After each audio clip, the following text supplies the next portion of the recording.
Настолько серьезно, что даже онлайн работает, да? Да. Настолько суровый. Суровый, да.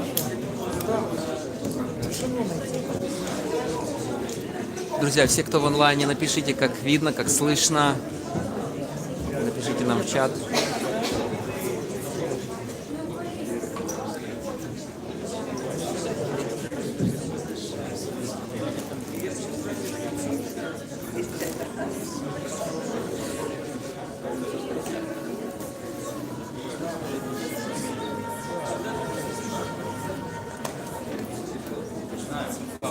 Алло. Алло.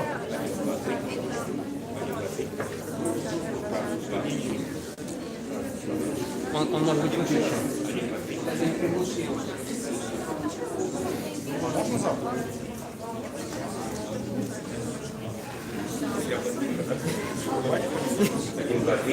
Хорошо, дорогие друзья, добро пожаловать. Давайте будем занимать свои места.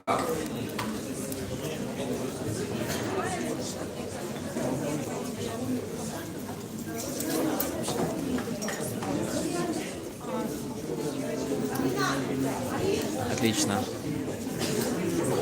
Рады, что вы с нами. Можно поделиться трансляцией с другими учениками. С телефоном мне немножко неудобно, но если у вас есть возможность, можете поделиться ссылочкой для всех, кому это будет интересно, для наших дорогих женатых.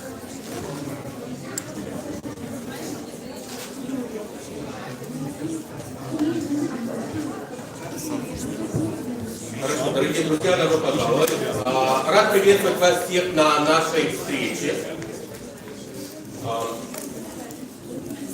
То, куда вы попали. Территориально это называется левый берег. У нас здесь уже организовалась неслабая община, которая называется Церковь Христа на левом берегу. Вот. Я рад приветствовать вас всех здесь. Мероприятие, на которое вы попали, называется библейская школа. То есть, что это значит? Что это значит? Когда у нас есть воскресные проповеди, мы можем уходить отсюда с разным чувством. Кто-то думает, слушай, ну слишком глубоко это было для моих гостей.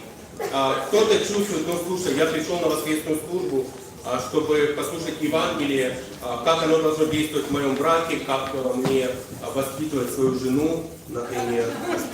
Ошибочное мышление, согласен, да. Вот. Мы понимаем, что как церковь мы уже пришли в такую стадию, где нам обязательно нужно углубленное изучение Слова Бога. Это углубленное изучение книг. Мы можем глубже смотреть определенные, на самом деле важные темы для жизни христиан. Теперь, эта библейская школа, она организована не просто, чтобы помочь нам в браке, но для того, чтобы воспитать культуру, понимание и восприятие того, что значит брак в христианской церкви, в нашей церкви, в которой мы с вами пребываем. Вот, поэтому я уверен, что тема, которая будет поднята, открыта здесь сегодня, она интересна не только для женатых, но для неженатых, подростков, Максима Дубовского, вот, и для многих из нас. Поэтому, друзья, добро пожаловать. Кто сегодня будет проповедовать? Сегодня будет проповедовать Энди Флеминг. Вот. Я его спросил, как тебя представить? Вот. Он сказал, представь меня как своего друга.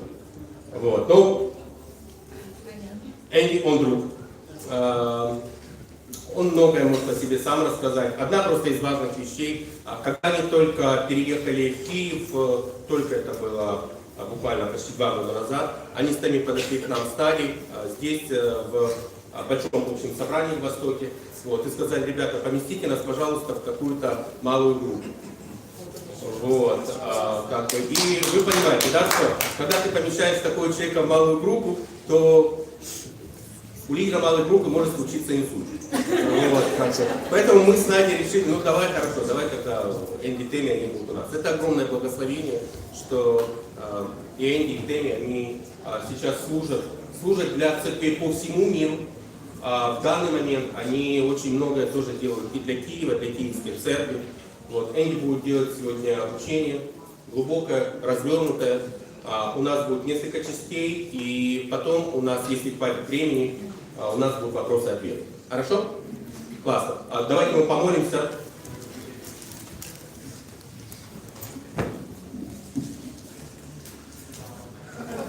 Отец Всемогущий, мы благодарны за то, что можем собраться здесь. Очень просим, чтобы Ты благословил нас пониманием Твоего Слова, внимательным слушанием. Мы очень просим, чтобы библейский взгляд на брак, на построение семьи и все темы, которые связаны с этим, чтобы этот взгляд в нашей жизни, он был правильным, и мы понимали, как развивать наши отношения в семье, как по-новому смотреть на то, что это значит, когда пара объединяется в одну семью. Благослови, пожалуйста, нас пониманием Твоего Слова сегодня. Спасибо за каждого человека, который нашел время для того, чтобы быть здесь. Мы молимся с благодарностью во имя Иисуса Христа. Аминь. Энди.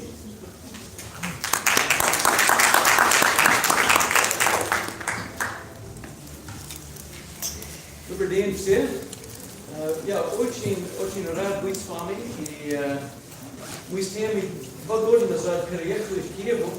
Что интересно, люди спрашивают нас, где мы живем. И наш ответ, на самом деле, это Киев. Это где у нас есть 2-комнатная квартира. Слава Богу, мы живем в одном доме вместе наша дочь и зять. И это классно, только быть близко. Не слишком, но один подъезд, и может им найти. Это классно.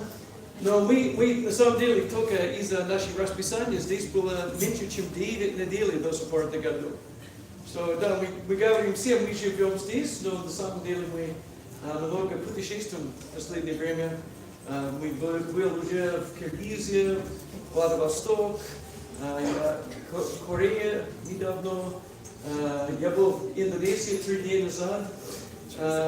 Мы довольно много путешествуем, но на самом деле мы только сделаем, как мы можем помогать церкви по всему миру. И это привилегия нам так служить, мы очень рады за этого.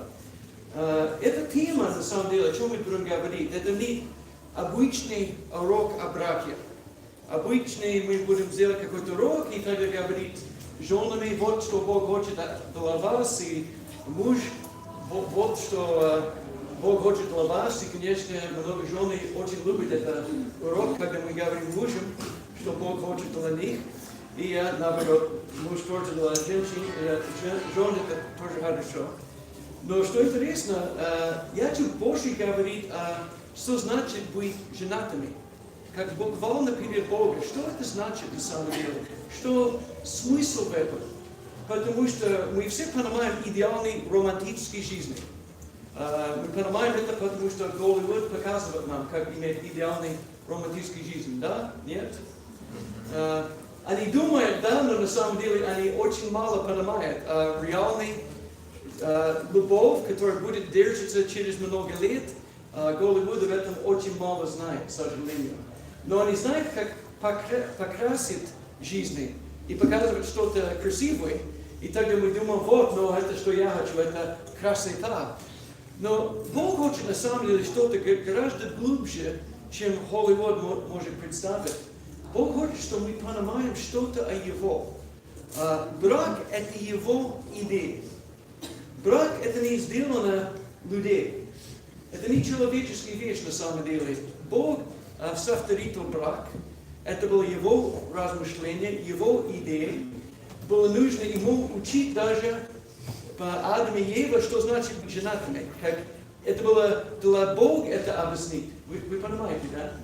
И это важно, потому что иногда мы думаем, у нас есть какой-то идеализм о браке, это нам радовать, у нас есть какой-то как светлой мечта о браке, мы думаем, наверное, это тоже как Бог думает.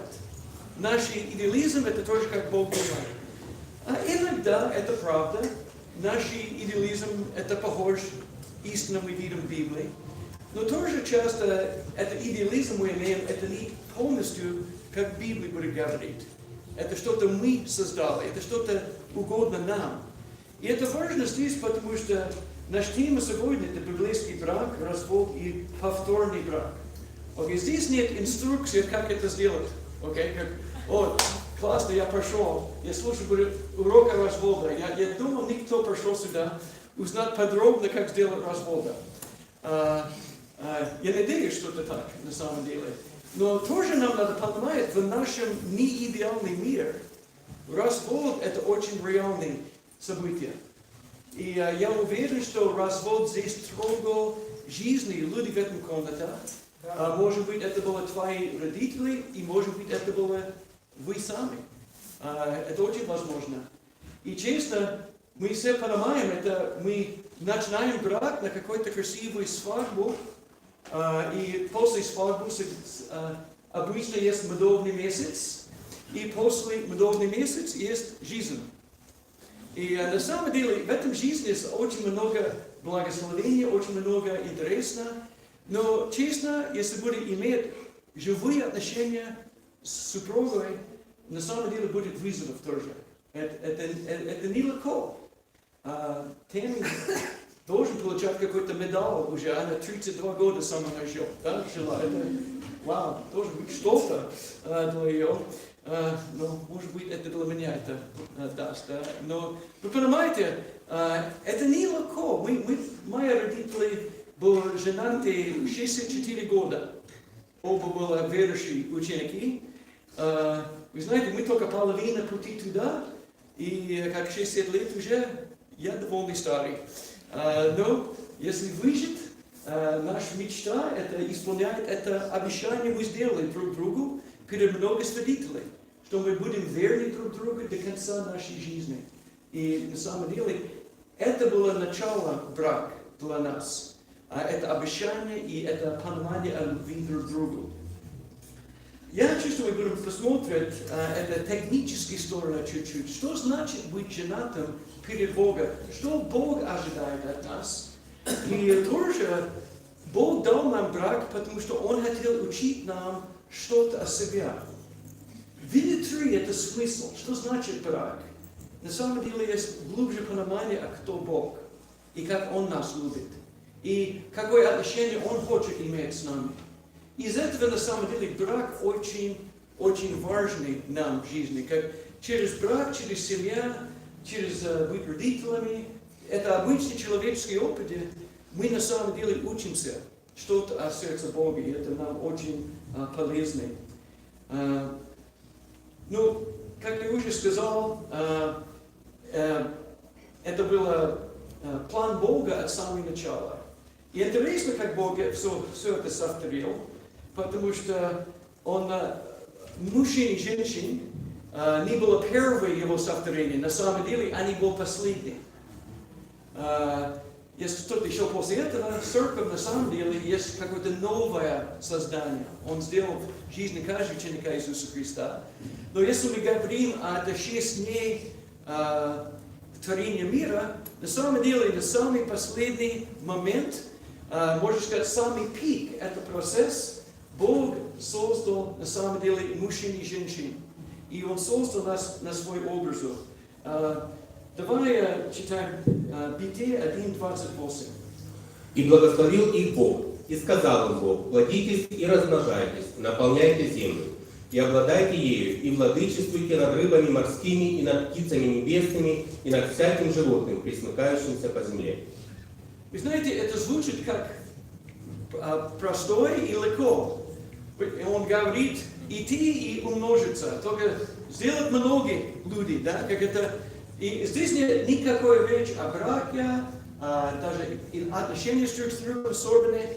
Это звучит похоже, как он говорил, другие животные, да, как им нужно умножиться. И на самом деле он начинал вдвоем, и тогда будет умножиться и будет много, в конце концов. Но мы понимаем, на самом деле, для людей жить вместе и исполнять это мирно, это вызывающе. Как это происходит сейчас по всему миру? Есть мир. Мы на самом деле, это видно, что люди, как человечество в контроле, или на самом деле более понятно, что много вещей без контроля. Мне кажется, это был вызов говорить им заботиться о этом мире. Но тоже это был вызов сделать это вместе. И Бог создал брак, потому что Он хотел учить нам, как лучше сотрудничаться вместе. Как на самом деле лучше, как исполняет это первый заповедь, наполняет мир в человечество, как и на самом деле заботиться о этом мире. И тогда мы будем читать чуть-чуть попозже, это 2 глава Бытия, стих 18 и тогда 21 до 21. 18 и тогда 21 до 21. «И сказал Господь Бог, нехорошо человеку одному, сотворим ему помощника, соответственного ему. И навел Господь Бог на человека крепкий сон. И когда он уснул, взял одно из ребр его и закрыл то место плотью. Создал Господь Бог из ребра взятого у человека жену и привел ее к человеку. И сказал человек, вот это кость от костей моей и плоть от плоти моей. Она будет называться женою, ибо взята от мужа. Потому оставит человек отца своего и мать свою, и прилепится к жене своей, и будут одна плоть. И были оба ноги, Адам и жена его, и не стыдились». Это интересно, Бог создал человечество чуть-чуть по-другому. Как мы понимаем, Он как мужчин, женщин, мужской пол, женский пол, животных создал в одно время. Они только начинали тогда как свой общей жизни. Но человек, он сделал что-то чуть-чуть по-другому. Он сначала создал мужчин, и тогда этот мужчин понял, я один. Есть мужчины здесь, которые это поняли? Я думаю, есть какой-то момент в жизни большинства мужчин, где они понимают, я один. Это нехорошо. Ну, Бог согласен. И Бог тогда создал помощницу. Это слово есть в разных переводах, но это вообще на самом деле, это не значит, что это ниже роль или не столько же важный человек. Это слово помощниц, это тоже используется для Бога сам. Бог наш помощник. Если Бог такой, мы понимаем, что это не негативно, это не меньше важно, чем мужчин. Бог только так это решил. Но Он хотел тоже показывать нам немножко, что значит, в конце концов, быть Его народ, иметь реальные отношения с Ним. И из-за этого Он создал мужчин и женщин, и тогда они даже были один плоть буквально. Когда Адам говорил, вот, это моя плоть, моя кровь, на самом деле это был факт. Бог взял от его, часть его тела и создал женщин от этого. И они на самом деле, смысл был, они были один. И Бог хотел показывать нам Его понимание о единстве. На самом деле есть какая-то тайна тоже, как Отец и Сын тоже один. И как-то Сын, можно сказать, шел от Отца, да, и стал как индивид в нашем понимании. Но на какой-то образе до этого они были вместе, и невозможно нам разделять. Сначала Адам был один, и Бог сказал, пусть нам создать мужчин или на самом деле человечество в нашем образе. Интересно. Я думаю, Он говорил Сыну, пусть нам сделать это. И что Он сделал? Он сделал мужчин, и тогда от мужчин сделал женщин. И на самом деле там мы видим уже образ Бога, как Он показывает нам. Мы много учимся о Боге через брак и через наши брачные отношения. Ну, Он сделал человечество по своему образу, и тогда он сказал, это нехорошо, что мужчина один. Это тоже что-то показывает нам о Боге. Бог хочет отношения с нами. Он создал нас в Его образ, и тогда он говорил, это нехорошо, что мы одни. Как нам нужно что-то еще. Нам нужно друг друга. Нам нужно общение. И человечески, если человечески будет продолжаться, мужей нужно жены, и жены нужно мужей. Как это, нам нужно брак, на самом деле, соединить людей. Как я сказал, это слово «помощниц», это очень положительно. И тогда интересно, он сказал, из этой причины один мужчина уходит от своих родителей и будет соединиться с женой. Okay? Это интересно, потому что где был родители Адам, у него не было родителей. Но уже было понятно, на самом деле будет план. Как на самом деле через Адама и Еву будет умножить человечество. И точно как Адам соединился с Евой, на самом деле будет в продолжение, люди будут это сделать тоже. Павел использовал этот отрывок, и он цитировал это в Колоссянам 5, 31-32. «Посему оставит человек отца своего и мать, и прилепится к жене своей, и будут двое одна плоть. Тайна сия велика, я говорю по отношению ко Христу и к Церкви». Интересно, он говорит, что точно как один мужчина уходит из своих родителей, на самом деле Иисус будет иметь такое отношение с церковью. И это точно так, да? Иисус, можно сказать, был послан от Отца нам, и тогда соединилось с человечеством, и его смысл было создать церковь, и на самом деле он хочет иметь это реальные интимные отношения в церковь. И от самого начала, даже когда было написано «Бытие», вот что было размышление Бога. Как в человечестве есть что-то, вы могли учиться о меня. И в браке особенно. Потому что точно как один мужчина может соединиться с женой, Христос может соединиться с церковью. Фактически здесь есть невероятно близкая картинка, и это показывает нам. Мы даже видим несколько параллельных вещей. Адаму было нужно спить, да? Это было похоже на смерть, можно сказать. И когда от его стороны взял часть его, но думаю, что происходило с Иисусом, он умер на кресте, и из-за его крови, на самом деле, церковь была создана. Как из-за этой жертвы церковь появилась. Адам только спал, но Иисус умер ради нас. Адам жертвовал кусок свой плод, Иисус дал 100% свой плод ради нас. Адам и Ева стал одном через их брачные согласия и через веру, крещение и Дух Бога ученики станут часть тела Христова. И на самом деле здесь есть новые соглашения.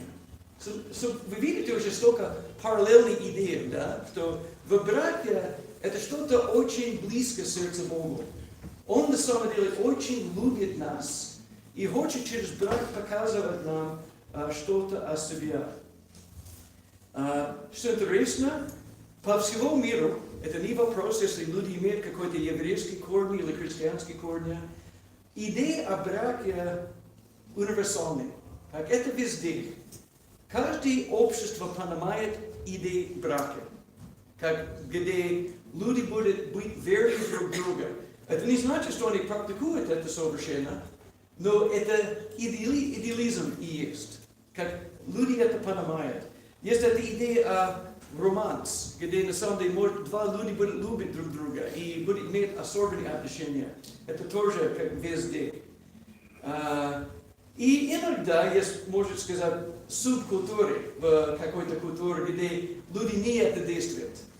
Но эта субкультура никогда станется глобальной. они, в конце концов, если люди противостоят браке, в конце концов, что-то происходит там, и они исчезнут. Брак это что-то, которое мы видим через все веки человеческой истории. Что интересно, что-то интересное происходило в Стокгольме и Швеции. Они чуть-чуть, можно сказать, впереди, когда мы говорим о разрушении общества. И они решили уже в 60-е годы, что брак это не нужен. Кому брак нужен? Да? Это был их вопрос. И они начинали тогда, как мы свободны, нам не надо жениться. И люди все равно хотели жить вместе, они все равно хотели иметь дети общие. Но они думали, брак это что-то по Библии, это нам не нужен. Вы знаете, что происходило? Через 10 лет они начинали это практиковать. И тогда была проблема, потому что если два люди живут вместе, имеют общие материальные вещи, как разделить это? Если они будут уйти от друг друга, что сделать тогда? И если у них есть дети, это дети обе, кто имеет больше прав и так далее. Вы понимаете, да? И тогда было нужно с начала 70-х годов создать кандидатство, как на самом деле арестовать правы люди, которые, и слово по-шведски это самбо, это жить вместе. Это как люди, которые живут вместе. В конце концов, было еще больше кандидатства, и больше было как, нужно даже какой-то контракт, если ты будешь жить с кем-нибудь, потому что если у тебя не было свой контракт, тогда нужно следовать государственные праве, и может быть ты не был согласен с этим, и через еще несколько, 10-20 лет, было очень серьезное кандидатство, что значит жить вместе, но не быть женатыми. Но вы знаете, что интересно? Начало 90-х годов и с начала этого милления люди в Швеции начинали больше жениться. Потому что они говорили, но если у нас будет все равно контракт, если у нас будет все равно все это согласие, давай сделать праздник, и мы начинаем что-то красивое, да? И они только через 40 лет вернулся обратно, где они все начинали. Ну да. Okay? Это говорю, потому что есть что-то внутри нас, которое понимает, это правильно, когда один мужчина, одна женщина будет обещать жизни друг другу. Это что-то правильно, это как должно быть. Я не знаю, как и сейчас, но когда я мальчик был, обычные сказки закончил, когда это рыцарь, это мужчина, взял свои, как принцесса, и они вместе только, как на лошади шел в солнце, да, как... Вы знаете, и там его написано, и через 5 лет было развода. Это не было добавки. Но вы знаете, я знаю, сейчас есть такой, как реальные книги, будет такая история, и будет даже там заметки, и, к сожалению, после 5 лет был развода, и ла-ла-ла. Вы понимаете, да? Я не знаю, я люблю это старый вариант сказки лучше. Это более идеальный, больше вдохновляющий. Но честно, только что я это говорю, в нашем обществе этот идеализм тоже убивает людей. Потому что их опыт, это не их опыт. И назвать это идеализм постоянно, это раздражает им. Это не сделает им счастливым. И это важно, что мы понимаем, это не наши мысли, это мысли по Библии. Брак это не что-то мы создали, это что-то Бог придумал. Бог хотел, что будет брак между как одна женщина и один мужчина. Это был план Бога от самого начала. И Он это показывал. Если Он хотел, что у каждого мужчины будет 2 женщины, Он мог легко создать как 2 стороны. Да?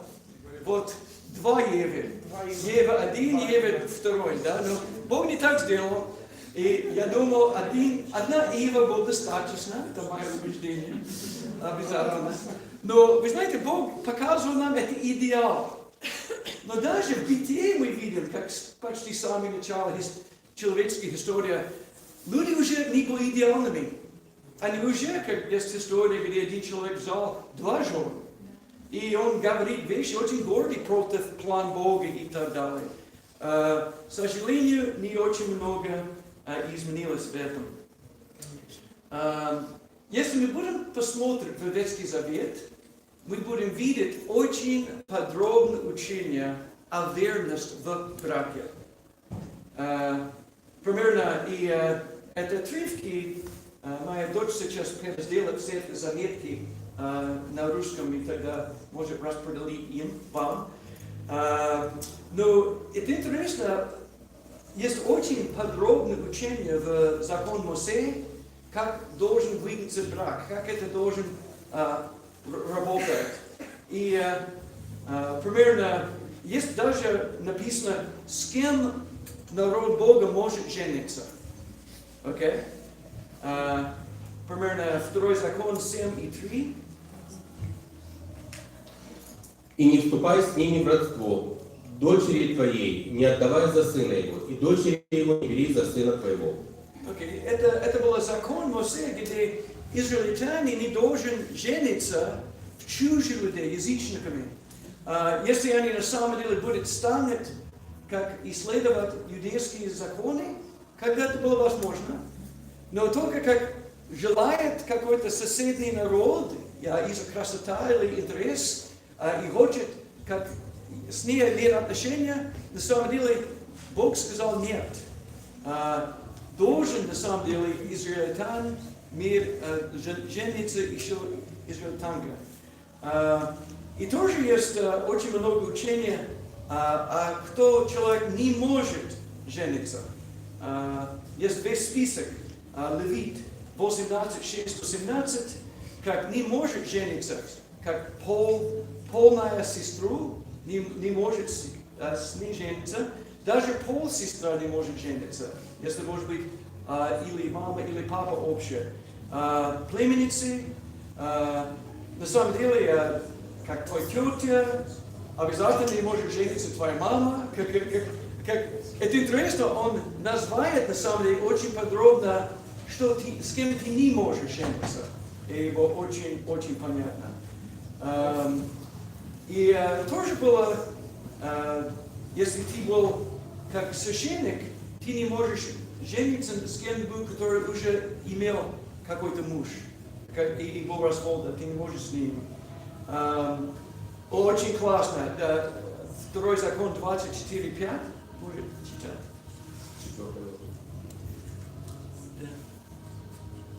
Это 24:5. 5. Если кто взял жену недавно, то пусть не идет на войну, и ничего не должно возлагать на него. Пусть он остается свободен в доме своем в продолжении 1 года и увеселяет жену свою, которую взял. Это очень красиво и классно, да? Если жениться, не надо служить. Во время войны будет много свадьбы, мне кажется, под это условие. Вы знаете, я не могу бороться, я женилась только в прошлой неделе, к сожалению. Окей. Что тоже интересно, это тоже было возможно иметь больше, чем одна жена. И это интересный больной вопрос. Много людей спрашивают, почему Бог это пускал. Большинство, как мы понимаем, был один вещь, была, если у тебя был родной брат, и брат умер, тогда была идея, что будет взять его жена тебе, и может продолжать тогда из-за вопроса наследства и все это, она будет остаться в вашей большой семье, но будет иметь дети через тебя как брат. So, это был один вариант. И есть еще несколько правил. И интересно, если ты будешь спить вместе с кем-нибудь, не твоя жена, если ты сам не женат, и эта женщина не замужна, если вы спали вместе, на самом деле было возможно жениться с ней, если ее отец это опустил. На самом деле, если было изнасилование, тогда был очень серьезный как результат позже. Было даже смертный заказ. Но мы видим только много правил в законе, как брак должен держаться, смысл брака, и было много ударения о верности. Очень известный отрывок, это в 10 заповедей, Исхода 20:14. Не прелюбодействуй. Окей, и тогда стих 17. Не желай дома ближнего твоего, не желай жены ближнего твоего, ни раба его, ни рабыни его, ни вола его, ни осла его, ничего, что у ближнего твоего. Вы знаете, что интересно? Большинство законов, они очень как реально, они действия, как это что-то ты сделал, не только размышлял. Но это 10, на самом деле, это заповедь от твоего сердца. Довольно сложно это контролировать, но это не, он говорит, это что только неправильно, как иметь сексуальные отношения за брака, это тоже неправильно желает жена, как твоя сосед. Это тоже Иисус об этом много учил. И что мы видим тогда? Мы видим так серьезно на самом деле закон Моисея относились к браку. Было очень много определенных инструкций, был вопрос, с кем ты можешь жениться, ни с кем ты можешь жениться. Было как на самом деле очень подробные заповеди.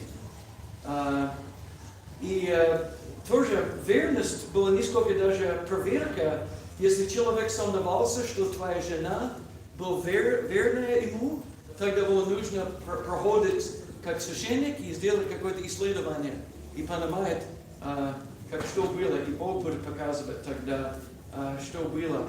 Это интересно. Верность в браке это очень важно в законе. Но что интересно, закон тоже опустил возможность сделать развод. И это очень понятно, очень ясно сказано. Это 2 закон 24:1-5. Если кто возьмет жену и сделается ее мужем, и она не найдет благоволения в глазах его, потому что он находит в ней что-нибудь противное, и напишет ей разводное письмо, и даст ей в руки, и отпустит ее из дома своего. И она выйдет из дома его, и пойдет, и выйдет за другого мужа. Но и сей последний муж возненавидит ее, и напишет ей разводное письмо, и даст ей в руки, и отпустит ее из дома своего. Или умрет сей последний муж ее, взявший ее себе в жену, то не может первый ее муж, отпустивший ее, опять взять ее себе в жену, после того, как она осквернена, ибо сие есть мерзость пред Господом, и не порочь земли, которую Господь Бог твой дал тебе в удел.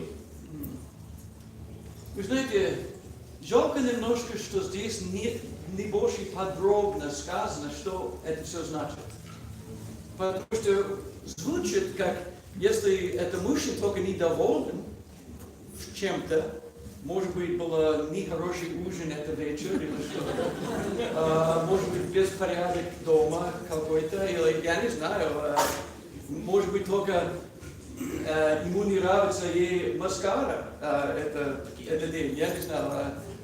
Что-то, это на самом деле не названо, но что интересно, по-еврейски это слово, это что-то как нечистый в ее. Что-то, это слово на самом деле это обычно связано что-то моральное. Фактически это не вопрос о вкусе прямо, было что-то на самом деле, он нашел что-то неправильно в своей жене. Что интересно, конечно, люди говорят, но это не мог быть распущенность, потому что если она была распущена, Библия говорит, что-то другое сделать с ней, убивать ее. Но интересно, у нас есть только один пример, когда на самом деле мы видели, кто-то действует на это правило. Это было родители Иисуса, конечно, не только родители, это была мама Иисуса и Иосиф. И когда Иосиф узнал, что она беременна, Иосиф думал, это Матфей 1 глава, Иосиф думал, вы знаете, она временно, и я не это сделал, это не моя, из-за этого я буду на самом деле не бросить стене на ее, как убивать ее, камень на ее, но наоборот, он будет сделать развод. И что написано там, Матфей говорил, из-за он был праведный в его сердце. Он был праведный. И что интересно, мы видим тогда, может быть, был распущенность. И распущенность, конечно, это самая ужасная вещь, которая может происходить в браке. Может быть, другой тоже плохой вещь, это если есть какое-то изнасилование в браке, это тоже очень, очень плохо, противоречит все идеализм, что есть в Библии. Но что интересно, по законам, Иосиф может предлагать, что убивать Марию. Но наоборот, он предлагал сделать развод с ней. Вот начало, как семья, где Иисус родилась, да, как было даже чуть-чуть возможность развода. Иосиф это назвал. Но тогда ангел ему говорил, вы знаете, Бог в курсе, это не твой ребенок, это его ребенок. So, все будет нормально тогда. Вы понимаете, да? Но интересно, потому что это точно это отрывок. Иосиф нашел что-то неправильно в Марии, и тогда решил, как сделать развод с ней. И только что это было понятно, по юдейским правилам в этом времени, если ты обещал друг друга, даже до свадьбы, был момент, когда ты был обещанный друг друга. Нет, обещание между друг другом, да? Тогда на самом деле уже на какой-то уже начинал эта верность друг друга, даже если не до сих пор было муж и жена. И было нужно тогда сделать развод, даже сломает это, как это слово? Обручение. Помолвка, обручение. Okay. Как вы это говорили? Спасибо. Фактически мы видим в Ветхий Завет очень интересную вещь. К сожалению, во время Иисуса юдейские учители думали, вы знаете, это значит, я могу какой-либо причин бросить моя жена. На самом деле, Иисус вообще не это, он не согласился с этим вообще. На самом деле, Иисус говорил, если сделать развод за какой-то причин другой, чем неверность, это на самом деле неправильно. И мы будем об этом говорить чуть-чуть позже. Что важно, закон Моисея дал нам понимание, человек может сделать развод. Интересно тоже, как эта женщина тогда была свободная пережениться. И это мужчина тоже. На самом деле, если был развод по законам, люди могут пережениться. И что интересно, было несколько особенных правил для священника. Как если ты был левит и священник, ты не можешь только развод или жениться. Как было чуть-чуть другое правило для священников. И если ты на самом деле был другой вариант тоже, если ты обвинял твою жену, что сказал, она была распущена, и на самом деле она была невиновна, на самом деле, когда это все стало понятно, под закон Моисея, ты не можешь никогда сделать развод с ней. Если ты обвинял ей неправильно, тогда на самом деле с ней ты не можешь сделать развода. Что это интересно только видеть еще раз подробно. Но что важно понимать для нас, значит, по законам были люди, которые уже были разводные, как это? Разведенные. И это на самом деле был реальный статус. И вообще разведен человек свободен жениться. Это по законам. Это важно, потому что, вы знаете, это как закон Моисея был сделан почти 1,5 милления до Иисуса. И это иудеев это практиковал уже как 1400 лет, как долго. И это было, на самом деле, самое простое понимание этого закона. На самом деле, развод был реальный даже в этот момент. Но нам надо понимать смысл развода, и где на самом деле это, можно сказать, Бог это пускает, и когда на самом деле Бог не в этом счастливый. И это важно понимать. Но что очень важно здесь видеть, это сердце Бога в законе. Не только видеть как правило, потому что иногда мы возьмем правила из Библии, может быть Ветхий Завет, может быть Новый Завет, и мы имеем какой-то набор правил, и тогда мы немножко мы давим на друг друга. Тебе надо это сделать. И мы подробно говорим о подчинении, но не говорим о сердце Бога. И вы знаете, Бог не хочет, что мы будем такими религиозными. Он не хочет, что мы будем законники. Вы знаете, что интересно? Правильное слово законник. Да? Как большинство людей, которые сами законники, их представление Бога, это он законник. Он такой, как его, столько важно ему, все как по точку правильно. И это не вопрос о сердце, милость, благодать, это вопрос, как все надо быть по точке. Да? И честно, это не сердце Бога полностью. Он такой, он хочет, что мы будем следовать его. Но на самом деле, он хочет, что мы будем его следовать, потому что у него есть лучший путь жить, чем у нас. Его закон, они лучше, чем наш идеализм. Наши идеи, они не столько же реальны, как идеи Бога, и, в конце концов, не столько же выгодны, как мысли Бога. So, нам надо узнать более подробно мысли Бога.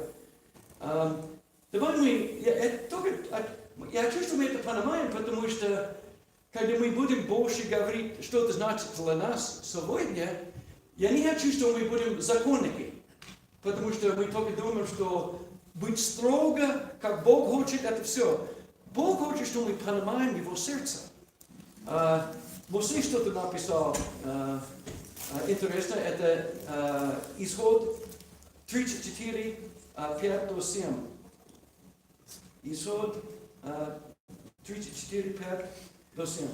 «И сошел Господь в облаке, и остановился там близ него, и провозгласил имя Иеговы.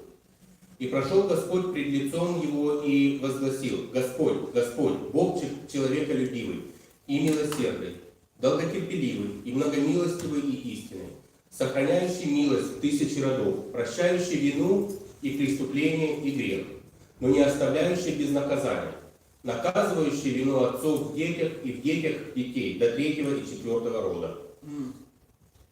Окей. Это последняя фраза, это немножко испугает, потому что есть наследство даже негативно, когда люди как не следуют закон Божий.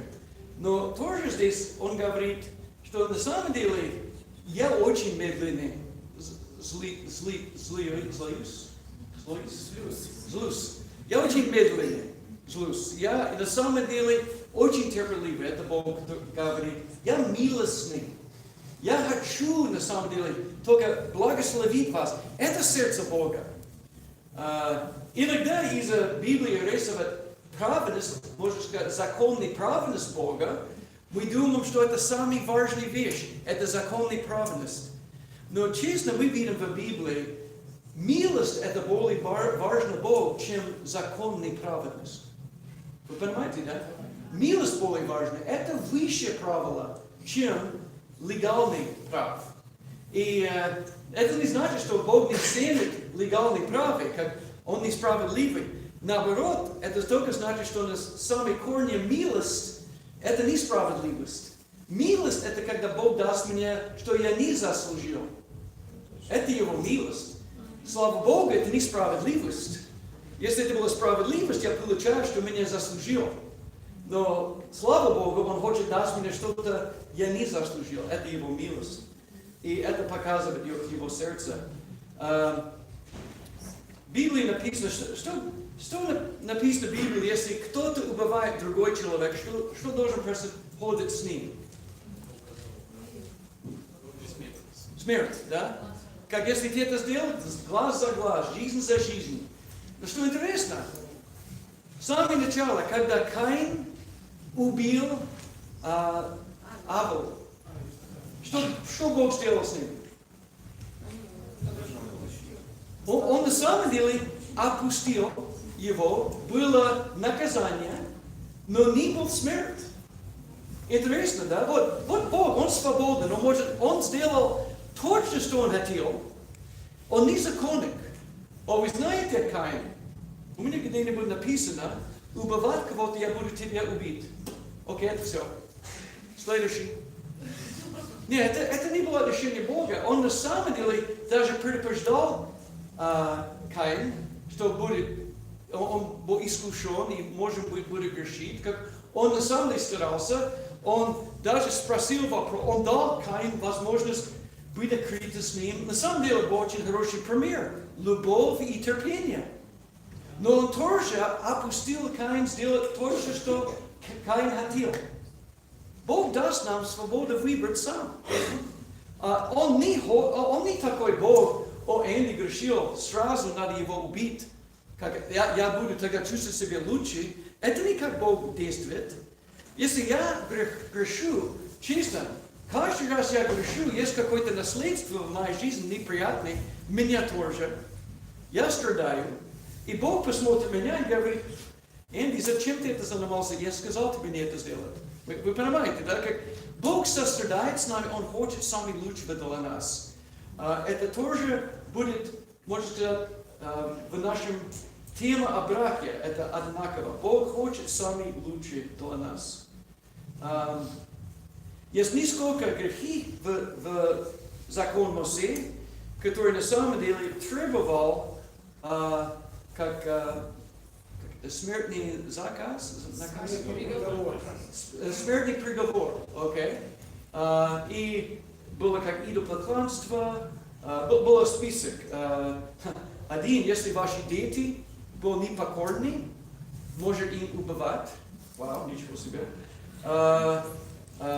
Если было непокорные люди, лидерство, это как противостояние лидерства в народ Бога, тоже может быть смертный приговор. И тоже распущенность должен быть смертный приговор. И на самом деле в области идолопоклонства и тоже, я не это назвал, если ты убийство, это тоже был смертный приговор. Но там написано, не должен быть даже милость. Связано идолопоклонство и как убийство. Но что интересно, мы видели тогда несколько раз, когда, примерно, кто-то убил другой, из-за они грешили. Это известная история. Числа 25. Финиас. Он убил один израильтян, который спал вместе какой-то моабитской женщиной. Да? И на самом деле Бог читал, это было полностью правильно. Было несколько еще вариантов. Но что интересно, мы никогда видим на практику, они убили кого-то из-за распущенности. Мы не это видим. Примерно, самый известный пример распущенности в Библии это Давид и Ватсеба. И на самом деле он каялся, он сказал, Бог, прости меня, и Бог ему говорил, прошу. Он ничего себе. Где наш законник Бога? Он не там. Он был милостный, понятно? И это важно нам понимать. И, может быть, это сложно сказать, но у Давида было очень непокорные дети. Даже один хотел взять его трон Израиля. Но Давид его не его убил, но какой-то другой человек его убил, в конце концов. Но честно, мы не видим никогда в Библии, когда ребенок был, как они убили ребенка только из-за непокорства. Мы не это видим. На самом деле, это смертельный приговор был редко. Очень редко. Почему? Потому что это не из-за это несправедливо. Это вопрос о милости. и как Бог хотел показывать. И как написано, Яков, 2 глава, стих 13, «Ибо суд без милости, не оказавшему милости. Милость превозносится над судом».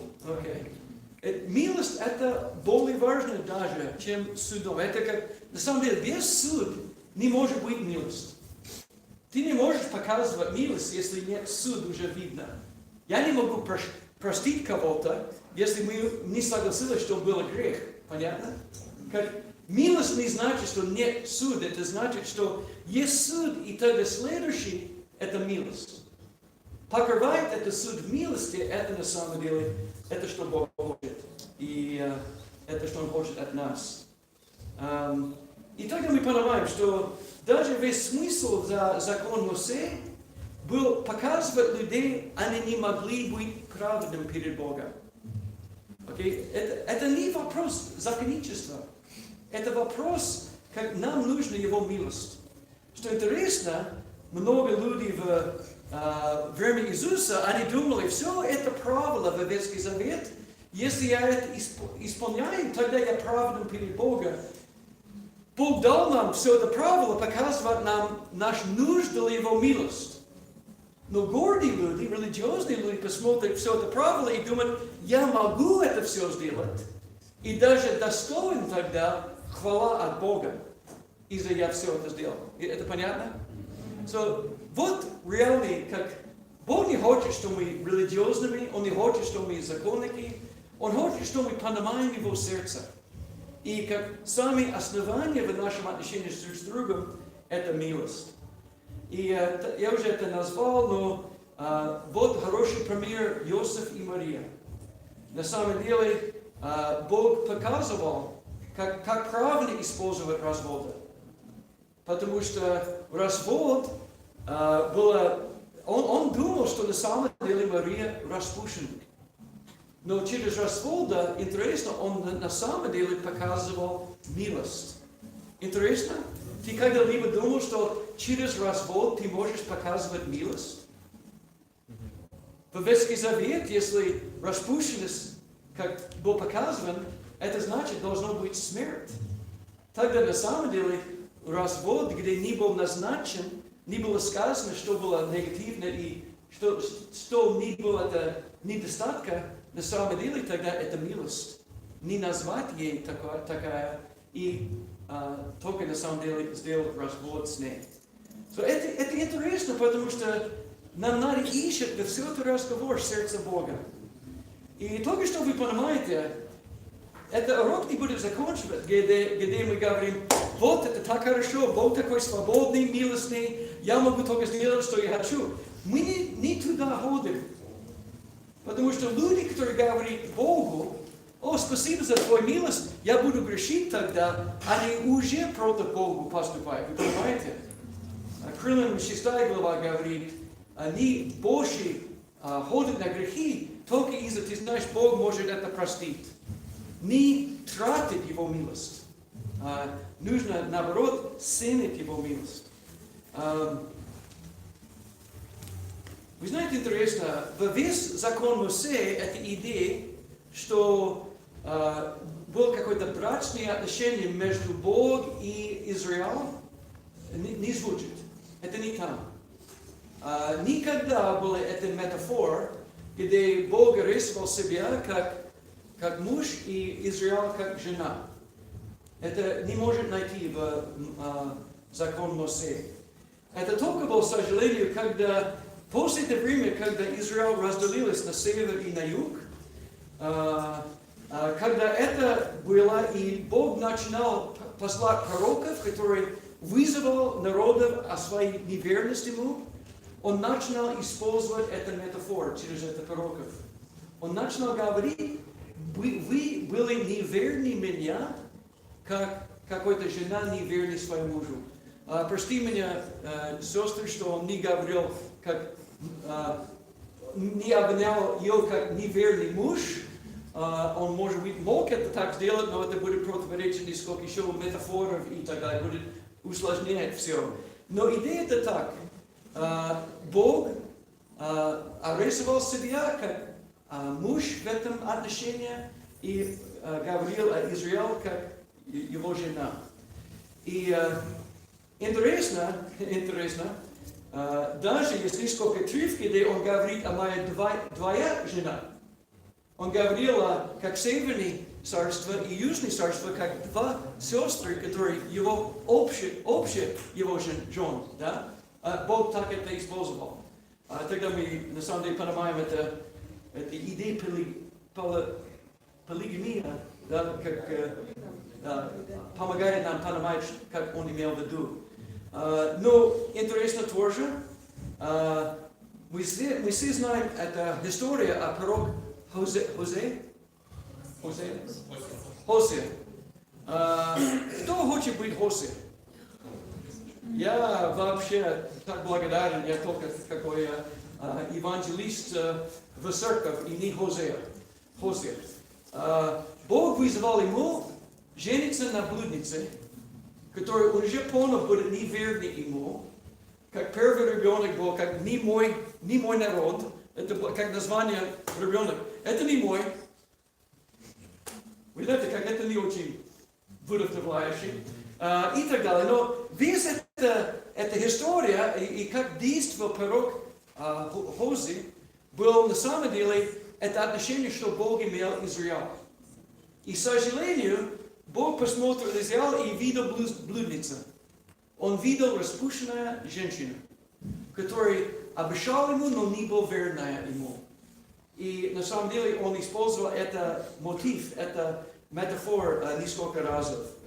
Но что тоже интересно, в Хозея, и он очень подробно об этом говорил, Бог не назвал слово «развод». Бог, наоборот, когда она ушла от него, он послал Хозе найти ее и пережениться с ней. Как, не пережениться, но взять ее домой еще раз. Как соединиться с ней еще раз. Ничего себе. Он на самом деле, как показывал сердце Бога в этом. Бог не только ждет один событие неверности в нашей истории, тогда говорит, вы знаете, это Дима Яковлев, он такой вызывающий, он неверный один раз, это все. Это не как Бог. Бог не как чувствует нас. Бог любит нас. И когда Он видит нашу неверность Ему, Его реакция это не сразу, вот я написал где-нибудь какой-то страх для этого, накажу. Это не сердце Бога. Бог хочет вернуть нам на правильный пути. Это Его сердце. И это важно тоже, потому что я думаю, когда брак не работает как должно, когда вещи не идеальны, честно, это больно нам лично, и есть искушение на самом деле быть законником. Вот что в Библии написано, иначе бить друг друга с Библией. Мы понимаем, это не помогает. Да? Но это важно, потому что нам ищет Его сердце во все это сложности.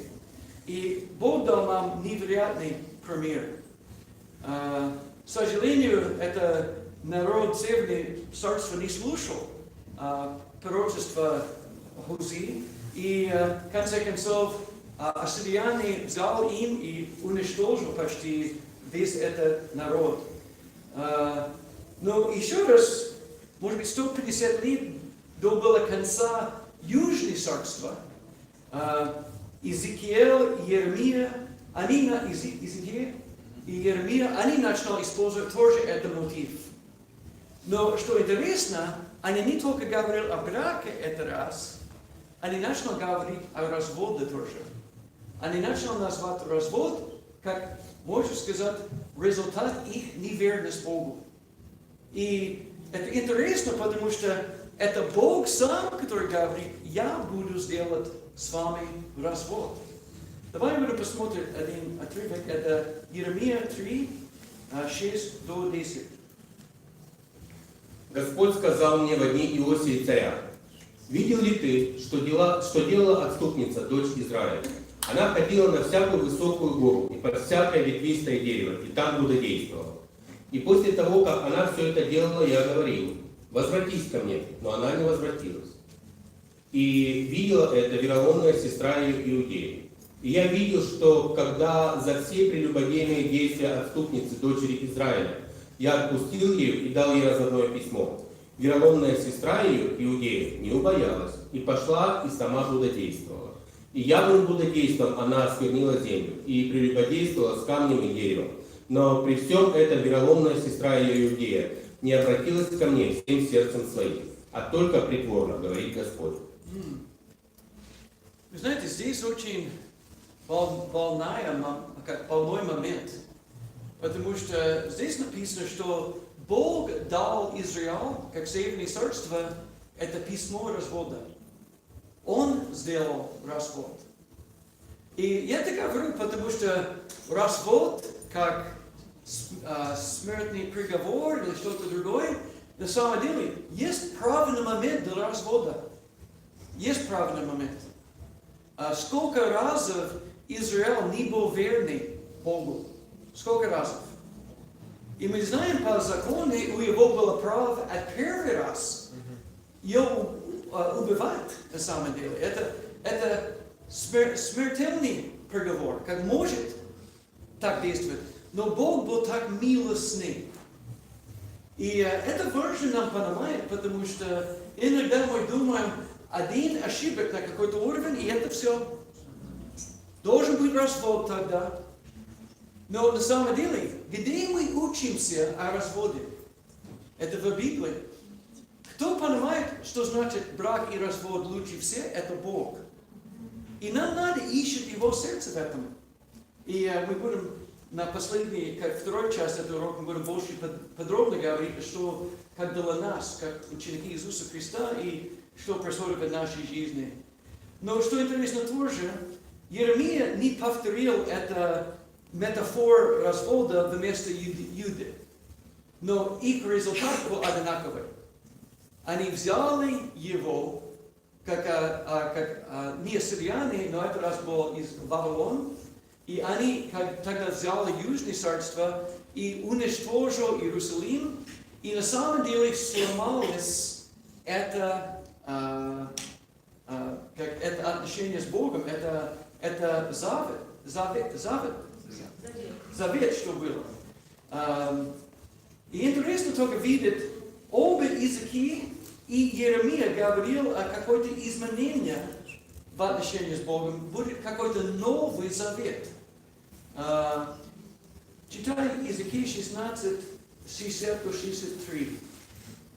Но я вспомню союз мой с тобою во дни юности твоей, и восстановлю с тобой вечный союз. И ты вспомнишь о путях твоих, и будет стыдно тебе, когда станешь принимать к себе сестер твоих, больших тебя, как и меньших тебя, и когда я буду давать тебе их дочерей, но не от твоего союза. Я восстановлю союз мой с тобою, и узнаешь, что я Господь. Для того, чтобы ты помнила и стыдилась, и чтобы вперед нельзя было тебе рта открыть от стыда. Когда я прощу тебе все, что ты делала, говорит Господь, Бог. Что он здесь говорит, как вы разрушили это бывший завет, но я на самом деле буду сделать как завет снова с вами. И это даже более подробно сказано в Иеремии 31, стих 31 до 34. Вот наступают дни, говорит Господь, когда я заключу с домом Израиля и с домом Иуды новый завет. Не такой завет, какой я заключил с отцами их в тот день, когда взял их за руку, чтобы вывести их из земли египетской. Тот завет мой они нарушили, хотя я оставался в союзе с ними, говорит Господь. Но вот завет, который я заключу с домом Израиля после тех дней, говорит Господь. Вложу закон мой во внутренность их, и на сердцах их напишу его. И буду им Богом, а они будут моим народом. И уже не будут учить друг друга, брат брата, и говорить, познайте Господа. Ибо все сами будут знать меня, от малого до большого, говорит Господь. Потому что я прощу беззаконие их, и грехов их уже не воспомяну более.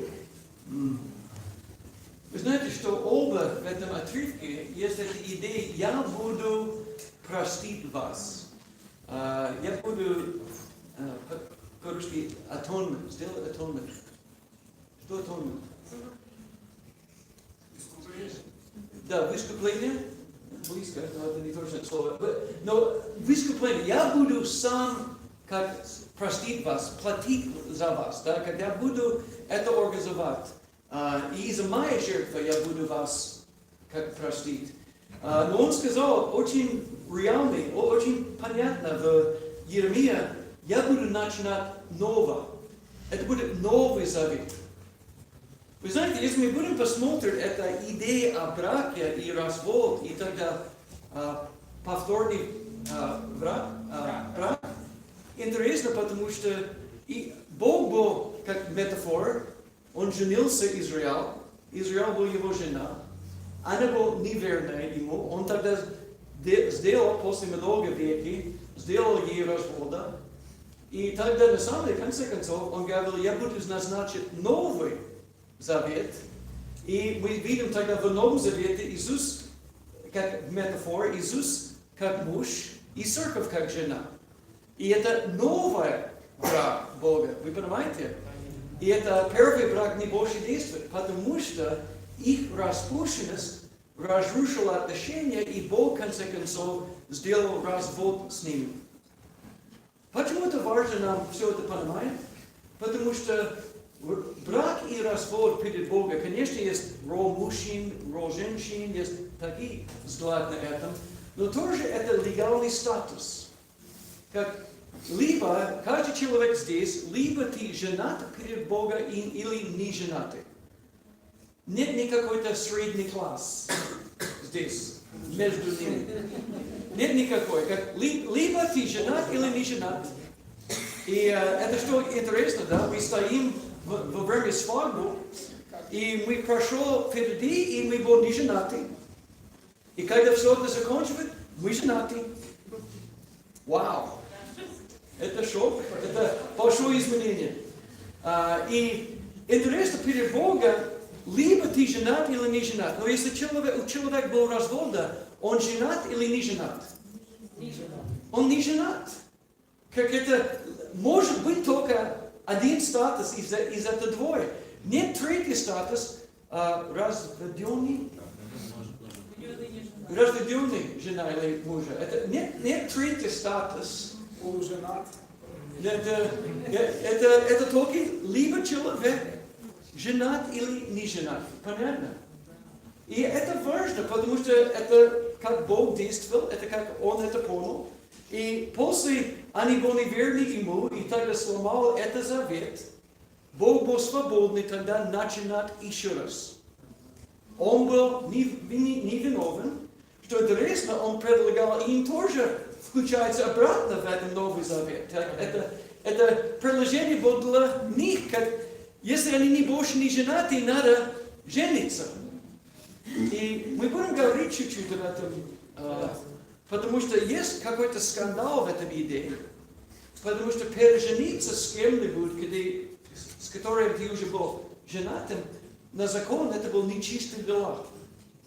Но нам надо понимать, что перед Богом это было нечистое дело платить за наше спасение. На кресте Иисус на самом деле выжил несправедливости. Все это было несправедливо. Крест был нечистое дело, если вы понимаете эту идею, да? Там было что-то неприятное, неправедно. Но ради этой жертвы, на самом деле, Бог может с нами начинать снова. И сейчас Его народ это мы, это верующие люди, ученики Иисуса Христа. Это хорошее место сделать перерыв, и через 15 минут мы начинаем снова и закончим. Спасибо.